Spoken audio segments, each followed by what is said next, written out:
The crazy truth about Imu's secret power could be the sickest and most insane twist in all of One Piece. And with each new chapter, Oda has been revealing more about Imu's powers and his strange connection to the 5 Gorosei. Is Imu a devil fruit user?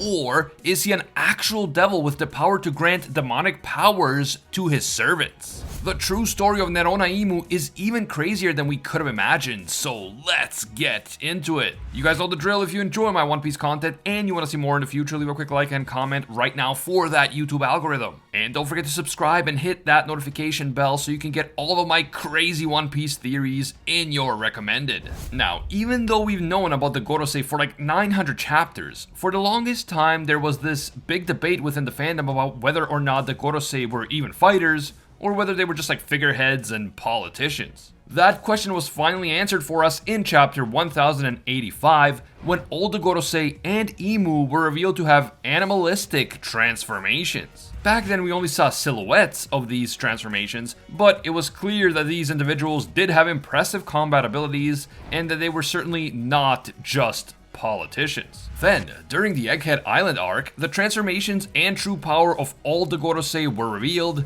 and based on the fact that they all have yokai-inspired beast and hybrid transformations, and also based on the fact that when they transform, they have swirling clouds around them that are very similar to Gear 5 Luffy's clouds, only dark, most of us concluded that all the Gorosei just happened to have extremely powerful Mythical Zone devil fruits. With how much attention Mythical Zones have been getting lately, and with Luffy's own devil fruit secretly being a Mythical Zone all along, the Gorosei reveal made sense, and most people just kind of went with it. However, there were always some details about the powers of the Gorosei that just didn't seem to fit with our traditional understanding of how devil fruit powers are supposed to work. The Gorosei can be summoned halfway across the world using mysterious magic circles that reek of black magic.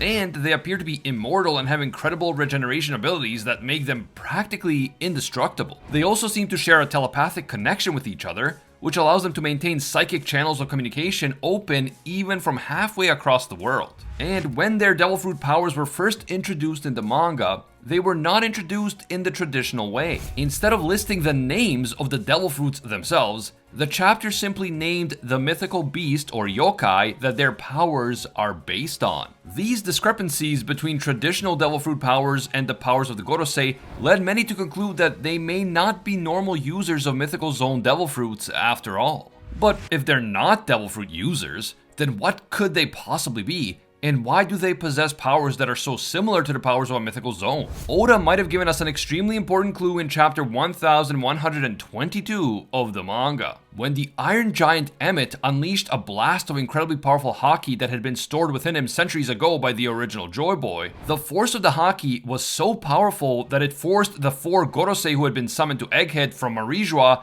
to forcibly return to Marijua and to their human forms against their will. Only Saturn remained at Egghead, but that's because he had already been in Egghead to begin with. He wasn't summoned to the island from somewhere else, he was there physically. The most important thing about this scene is not what happens to the Gorosei. Rather, the most important detail is what happens to Imu-sama himself. Even though Imu was still safely inside his garden in Marijua, and even though he himself was never summoned to Egghead, the insane haki blast that hit the Gorosei seemed to have a direct effect on Imu as well. In fact, Imu seemed more affected by the haki than the Gorosei. After all, the Gorosei except for Saturn are forcibly returned to Marijua. They seem unhappy about it, but they don't seem injured at all. However, right after the haki blast, Imu fell to his knees. He was breathing heavily and he looked genuinely shaken. He immediately knows that the one who was behind the haki blast was none other than the original Joy Boy himself. And this short scene provides us with a potentially massive clue about the true nature of Imu's power and its connection to the Gorosei. The fact that Imu was seemingly more affected by the haki blast that struck the Gorosei than even the Gorosei themselves suggests that there is some sort of strange supernatural connection between Imu and the 5 elders. This scene seems to suggest that the Gorosei are not just ordinary devil fruit users who act independently of Imu but still choose to worship him willingly. This scene suggests that the powers of the Gorosei may not come from a devil fruit at all. They may come from Imu himself. And so, just like the Gorosei have a telepathic connection to each other, they may have a similar connection to Imu. A connection that is so strong that it makes Imu feel their pain on his own body if the attack is strong enough. Now, one popular theory is the idea that the only real Devil Fruit user here is Imu himself, and he somehow used his own Devil Fruit to bestow demonic mythical zone-like powers on the Gorosei. Basically, he must have some kind of special Devil Fruit that allows him to share his powers with others, while also maintaining the ability to transform himself, because as we saw in chapter 1085, Imu can transform into some sort of monstrous creature right along with the Gorosei. This could be possible, but the idea that one Devil Fruit could do so much seems a bit unrealistic. Imagine a single Devil Fruit that can not only give amazing power to its main user, but it can also give absolutely overpowered abilities to at least 5 other individuals. And we're talking about allowing these guys to have multiple transformations, to be practically indestructible, to be able to communicate telepathically, to freaking teleport across the world, and so on. I just don't think that a single Devil Fruit could do all of that, although to be fair, we have seen some absolutely overpowered Devil Fruits in One Piece. I can't list them all here, but obviously we have Blackbeard's Fruit, we have Nika, which is a power so OP that is considered to be the most ridiculous power in the world. And if you think back to the Dressrosa arc, Sugar's Hobby Fruit is absolutely insane. It can turn a massive amount of people into toys, erase their memories, enslave them for long periods of time, and on top of that, it gives its user eternal youth. So, is it possible that Imu has a Devil Fruit that is like a superior version of Sugar's Hobby no Mi? Maybe allowing him to turn toys into immortal superpowered people, or something along those lines. This would mean that the Gorosei aren't human at all, but rather toys or something else that is not human but took on a human form thanks to Imu's own Devil Fruit power. This is definitely an interesting theory, and I saw a thread by 3Skull Joe over on Twitter about this very idea that Imu could be some sort of toy maker who breathes life and supernatural powers into dolls. But if you think that having a single Devil Fruit be this strong is a bit too much, there is also the theory that Imu is not a Devil Fruit user at all. According to this theory, Imu is actually a devil himself, and this is why he has the power to grant Devil Fruit-like abilities to other individuals such as the Gorosei. We know that the idea of an actual devil is mentioned in One Piece in the form of the Sea Devil, who may be the one who is behind the creation of Devil Fruits in the first place. And that is why anyone who consumes a Devil Fruit is no longer able to swim, because they've stolen from the Sea Devil or something along those lines. Now, the theory that Imu could actually be a Sea Devil has been around for a long time, especially because the word Imu in English can be read backwards as Umi,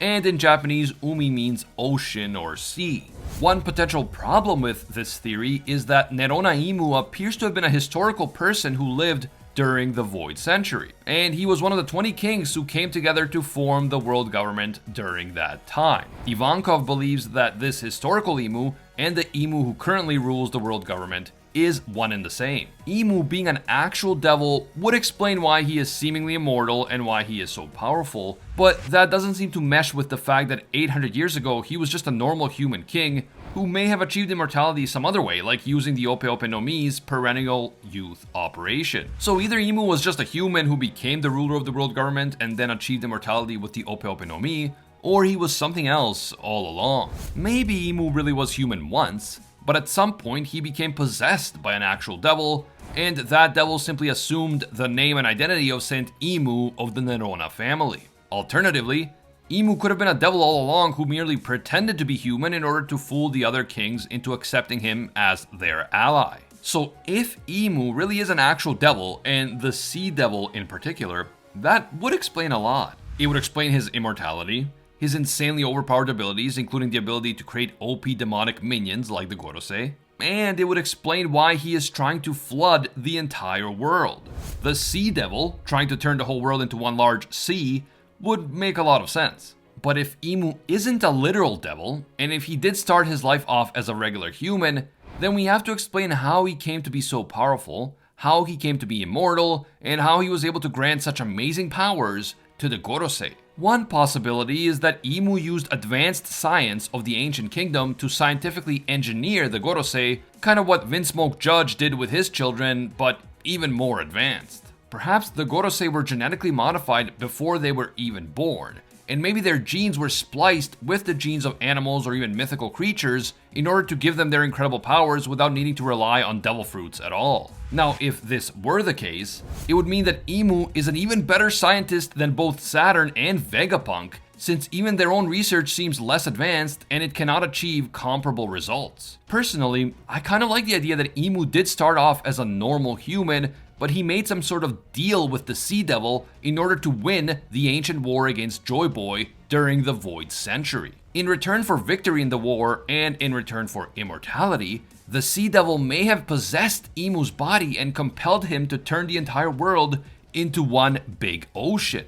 An actual devil being able to bestow his minions with demonic powers without needing to rely on devil fruits would make a ton of sense. And it would also explain why Imu takes such great care to conceal himself from the world, and also to conceal the truth about the Void Century. I imagine that the people of the world wouldn't be too happy to learn that the secret ruler of the entire planet is an actual sea devil who intends to flood everything in the world and turn it into one big ocean. And this train of thought kind of gets me thinking. We are already in the final saga of the One Piece story, and yet Luffy and the Straw Hats still have a lot of enemies to defeat. Even if we exclude the more friendly rivals like the Cross Guild, we still have Blackbeard and his crew, the Admirals, the God's Knights and their leader Figureland Garling, plus a mysterious man that some believe could be Shanks' twin brother or related to Shanks in some way, and of course we still have Imu and the Gorosei. We already got to see the Straw Hats fighting all 5 of the Gorosei during the Egghead Island arc, but we know that all 5 Gorosei survived the fight without any major injuries. So, because of that, the Gorosei will continue to pose a huge threat for the Straw Hats in the future, even though we already had one major battle between them. So what does this mean? Are we gonna have to have a rematch of the fight between the Straw Hats and the Gorosei sometime down the line when the Straw Hats are even stronger? Or is Oda planning to cook up something a little more unique? What if Vegapunk's ability to split himself into different parts was actually foreshadowing for what is gonna happen in the final showdown between the Straw Hats and Imu and the Gorosei? Hear me out. If Imu really is a genuine devil, and if he bestowed some of his powers upon the Gorosei so that they could serve as his minions, then what if during the final battle, Imu is able to take the demonic powers of the 5 Gorosei back into himself in order to return to his ultimate form?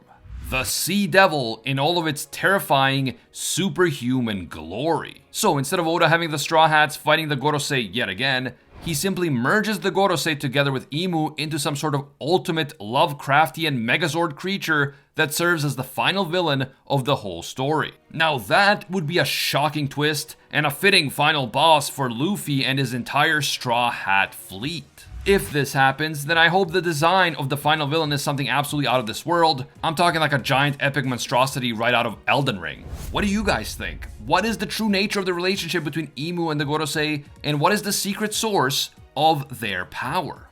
Is Imu a devil fruit user or an actual devil? Are the Gorosei normal humans, or are they demons, or maybe even artificial beings created by Imu? Drop your theories down in the comments below and let's get an epic discussion going. If you're looking for another insane One Piece video to watch next, check out this video that explains the power of all the Gorosei and which yokai each of their transformations are actually based on. Link on screen and in the description. If you enjoyed this video, don't forget to leave a like and of course subscribe and hit that notification bell so you don't miss my future One Piece videos.